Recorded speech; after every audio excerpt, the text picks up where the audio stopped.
वळती का गाडी?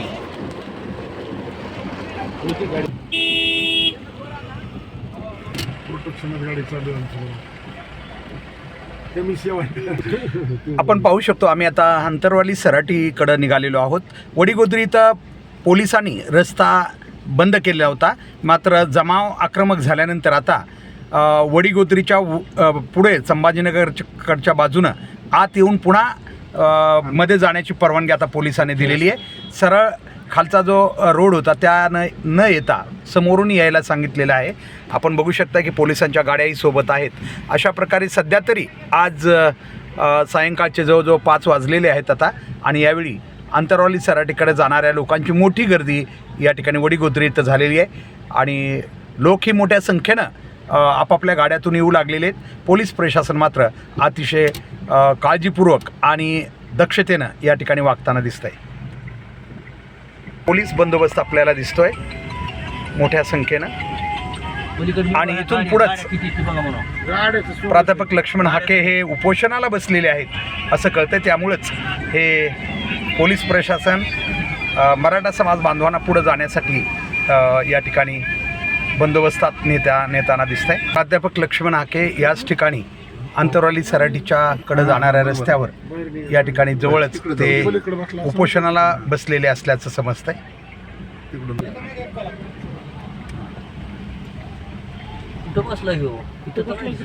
आपण पाहतोय पोलिसांनी मोठी काळजी घेतली. पलीकडल्या बाजूला लक्ष्मण हाके हे उपोषणाला बसलेले आहेत पुलाच्या खाली. तर पोलिसांनी एक वेगळा रस्ता काढून गाड्या दुसऱ्या बाजूने वळवण्याचा प्रयत्न केलेला आहे, गावातून वेगळ्या मार्गाने, जेणेकरून की समोरासमोर दोन्ही समाज बांधव येणार नाही याची काळजी घेतली. आपण पाहू शकतो या बाजूला, आता मी जे आपल्याला दाखवतो या बाजूला लक्ष्मण हाके बसलेले आहेत, आणि म्हणून हे रस्ता इथं बंद करून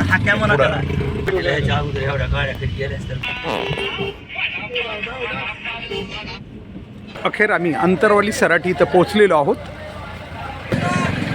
हेच ते अंतरवाली सराटी गाव आहे जे राज्याच्या, देशाच्या नव्हे तर अगदी पूर्ण जगाच्या नकाशावर आज आपण चर्चेला जात असताना पाहत आहोत. एकच फक्त संघर्ष योद्धा मनोज जरांगे पाटील यांच्या नावानं अंतरवाली सराटी हे गाव आज जगाच्या नकाशावर चर्चेला जात आहे. आपण पाहतोय मोठी गर्दी झालेली आहे. आज 22 सप्टेंबर रोजी संध्याकाळी साधारणतः 5:30 वाजता आहेत सायंकाळचे. यावेळी आपण इकडेही बघू शकता मोठ्या संख्येने लोक या ठिकाणी आलेले आहेत, आणि इकडेही आपण बघू शकता उपोषणस्थळी मोठी गर्दी झालेली आहे.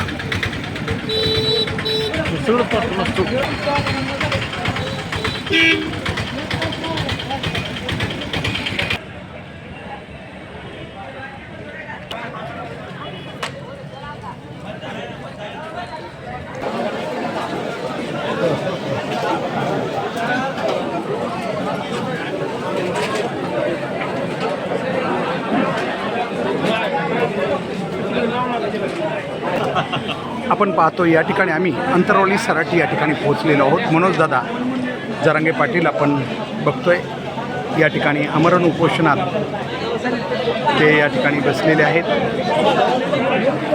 प्रचंड मोठी गर्दी या ठिकाणी झालेली आहे.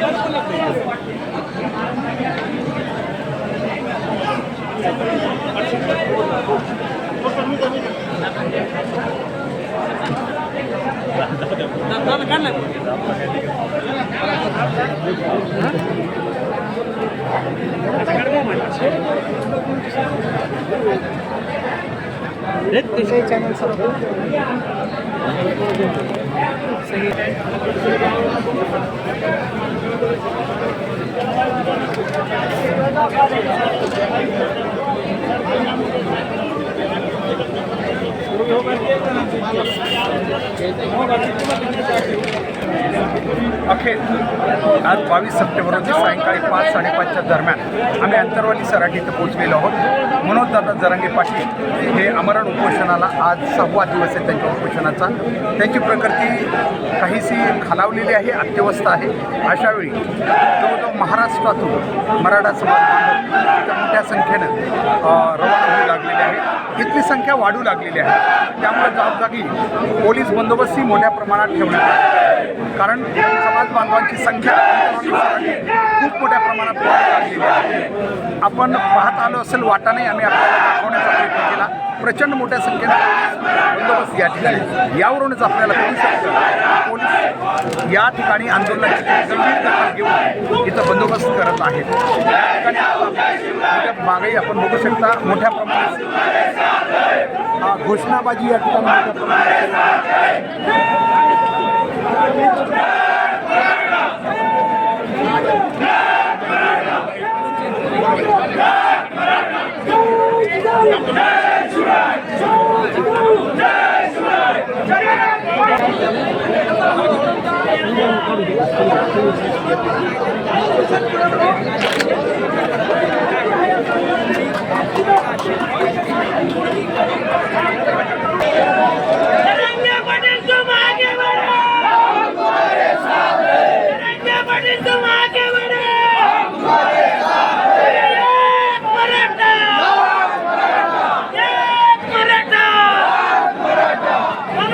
आपण पाहू शकतो उपोषणस्थळी मनोज जरांगे पाटील यांना प्रोत्साहन देण्यासाठी, त्यांचा आत्मविश्वास वाढवण्यासाठी प्रचंड मोठ्या प्रमाणात ही घोषणाबाजी या ठिकाणी होताना आपल्याला दिसते.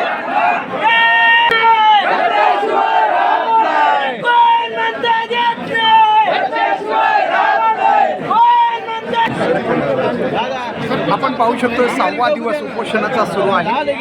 या ठिकाणी मनोज जरांगे पाटील हे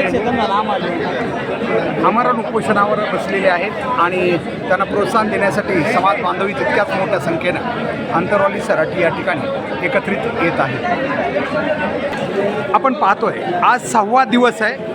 या संघर्ष योद्धा मनोज जरांगे पाटील उपोषणावर आहेत आणि अंतरवाली सराटी इथं महाराष्ट्राच्या कानाकोपऱ्यातून समाज बांधव मोठ्या संख्येने येऊ लागलेले आहेत. आता आपण महामार्गावरील दृश्य पाहिले असतील, इतक्या मोठ्या संख्येनं समाज बांधव येऊ लागलेत की पोलिसांना त्यांची दखल घ्यावी लागली आहे. वेळोवेळी पोलीस जागोजागी पोलिसांनी बंदोबस्त ठेवलेला आहे, कारण मोठ्या संख्येनं समाज बांधव या बाजूनं रवाना होत आहेत. कारण 6वा दिवस असल्यामुळे त्यांच्या प्रकृतीची काळजी आता महाराष्ट्राला आहे. महाराष्ट्रातील समाज बांधवांना त्यांच्या प्रकृतीची काळजी आहे आणि त्यामुळेच कदाचित महाराष्ट्राच्या कानाकोपऱ्यातून समाज बांधव मोठ्या संख्येनं या ठिकाणी रवाना होत आहेत. आपण बघू शकता मोठ्या संख्येनं या ठिकाणी समाज बांधवांची गर्दी आहे. प्रचंड मोठ्या प्रमाणात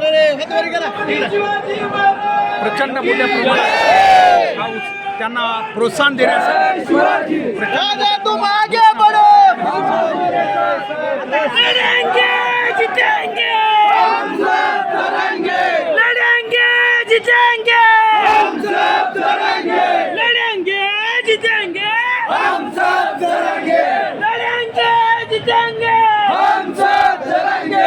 एक मराठा, एक मराठा, म्हणून दादांना प्रोत्साहन देणाऱ्या,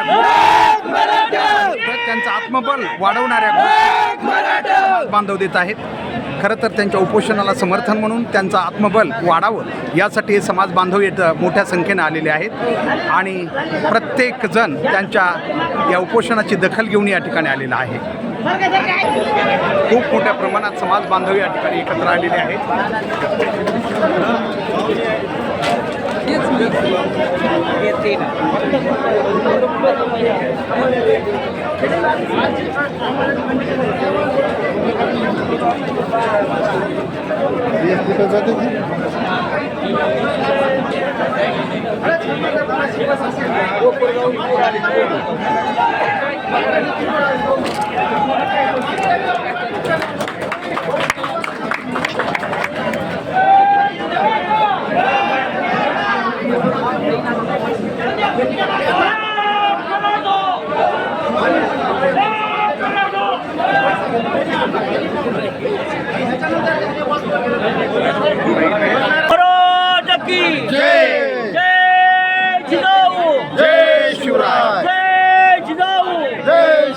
जरांगे पाटिल तुम आगे बढ़ो, हम हम तुम्हारे साथ हैं, जरांगे पाटील तुम आगे बढ़ो. हम तुम्हारे साथ हैं. काय सांगाल आज या ठिकाणी 6वा दिवस आहे उपोषणाचा, काय सांगाल? उपोषणाचा आज जरांगे पाटलांचा 6वा दिवस आहे. प्रचंड मोठ्या संख्येनं मराठा बांधव या ठिकाणी त्यांच्या समर्थनार्थ या ठिकाणी मोठ्या प्रमाणात येत आहेत. वाटेमध्ये या ठिकाणी धक्के बसलेले आहेत उपोषणासाठी, परंतु पोलिसांनी अतिशय दक्षतेनं एक बाजूच्या रस्त्यानं वाट काढून या ठिकाणी आंतरवली सराटीपर्यंत लोकांना येण्याची संधी दिलेली आहे. त्यामुळं आत्ता सध्या प्रचंड मोठा जमाव या ठिकाणी जमलेला आहे.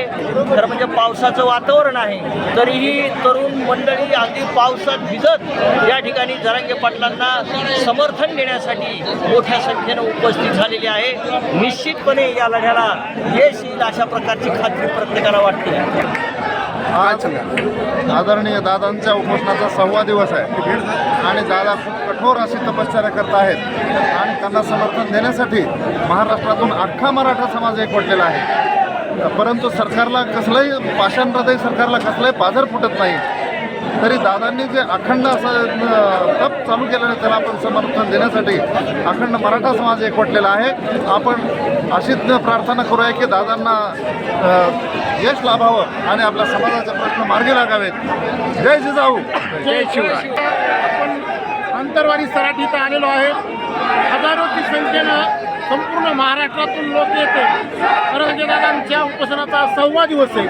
प्रकृती खालावत चाललेली, पण हे जे गेंड्याचं कातडी घातलेलं सरकार आहे त्याला थोडीशी पण जनाची नाही तर मनाची तरी लाज पाळायला पाहिजे त्यांनी. आणि आरक्षण त्यांनी तात्काळ ओबीसीतून जाहीर करायला पाहिजे. त्यावेळेस दादा बी स्थिर होतील आणि समाज हा पेटून उठलेला आहे. आज जर आरक्षण नाही घेतलं तर समाज कुठल्या स्टेपला जाऊ शकतो.